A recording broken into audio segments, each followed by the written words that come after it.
Chairman గారికి మరియు ఇక్కడ వచ్చినటువంటి మీడియా మిత్రులకి మహిళలందరికీ కూడా నా నమస్కారాలు. సో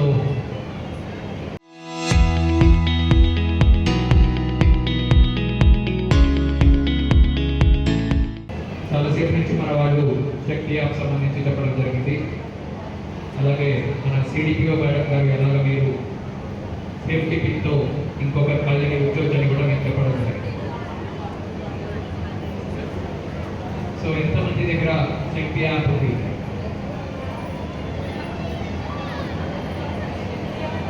ఎంతమంది దగ్గర శక్తి యాప్ ఉంది? ఎంతమంది ఫోన్లో శక్తి యాప్ ఉంది? Good, okay.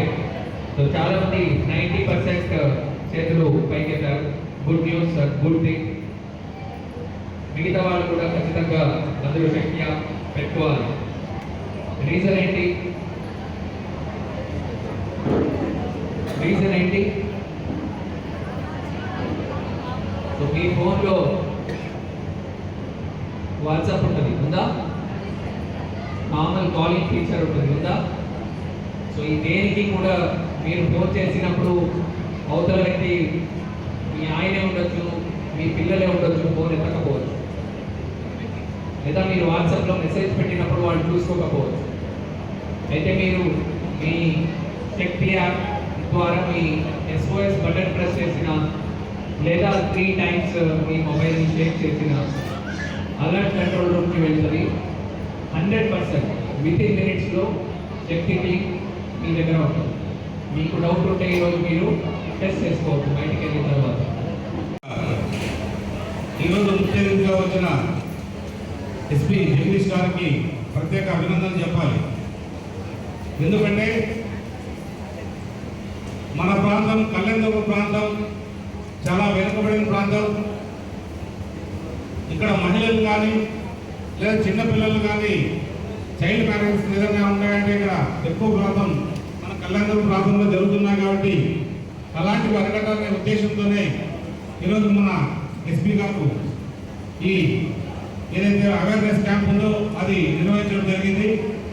అలాగే వేదిక మీద ఉన్న డిఎస్పీ రవిబాబు గారికి చాలా అద్భుతంగా శక్తి యాప్ గురించి కానీ స్త్రీ శక్తి గురించి కానీ మన డిఎస్పీ మహబూబ్ ఆషా గారు చెప్పారు. అలాగే మన సిడిపిఓ గారికి, అలాగే మన ముఖ్యంగా బాల్కడా చైర్మన్ లక్ష్మి గారికి మరి కూడా ధన్యవాదాలు తెలియజేస్తున్నాం. ముఖ్యంగా ఈరోజు మహిళలు అంటే ఏంటి, వాళ్ళకి ఇచ్చే గౌరవం ఏంటి, వాళ్ళు ఏ విధంగా ఉండాలి, వాళ్ళ కుటుంబంలో కావచ్చు, వాళ్ళ పక్కన ఇంట్లో కావచ్చు, ఎలా ఉండాలి అనేది మనం కొంత నేర్చుకోవాల్సిన బాధ్యత.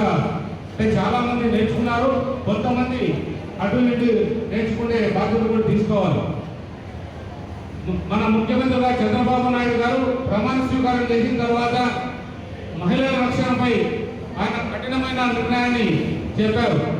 ఏ రోజైనా మహిళలు కానీ బాలికలు కానీ ఎవరైనా అత్యాచారం గురవుతే వాళ్ళకి అదే ఆఖరి రోజు అవుతుందనేది ఖచ్చితంగా చెప్పి మనందరూ కూడా సందేశం ఇచ్చి మీరు ధైర్యంగా ఉండండి, మీరు ఉండాలనే భరోసా మన ముఖ్యమంత్రి గారు పవన్ కళ్యాణ్ గారు మనం కల్పించడం జరిగింది.